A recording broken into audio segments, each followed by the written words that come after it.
আচ্ছা, আমি একটা মাছ তুলে আপনাদেরকে দেখাচ্ছি। মাছগুলো এতটাই ফ্রেশ ছিল যে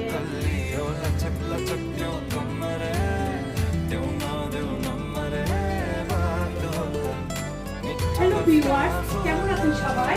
আজকের দিনে আমি নিয়ে এসেছি ট্যাংরা মাছের একটি রেসিপি। বাই দ্য ওয়ে, আপনারা দেখছেন অনন্যার রান্না বান্নায় কাঞ্চি। তো চলুন শুরু করা যাক। এ পর্যায়ে চুলায় আমি একটি পাত্র বসিয়ে দিলাম। এরপর চুলাটা আমি অন করে দিচ্ছি। এখানে আমি ট্যাংরা মাছগুলো কেটে পরিষ্কার করে নিয়েছি। ট্যাংরা মাছগুলো কাটতে আমার অনেক কষ্ট হয়েছে।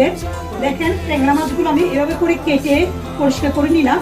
এ পর্যায়ে আমার কড়াইটা যখন গরম হয়ে আসলো, আমি দিয়ে দিচ্ছি তেল। তেলটা দেওয়ার পর আমি এখানে দিয়ে দিব অল্প পরিমাণে পেঁয়াজ কুচি,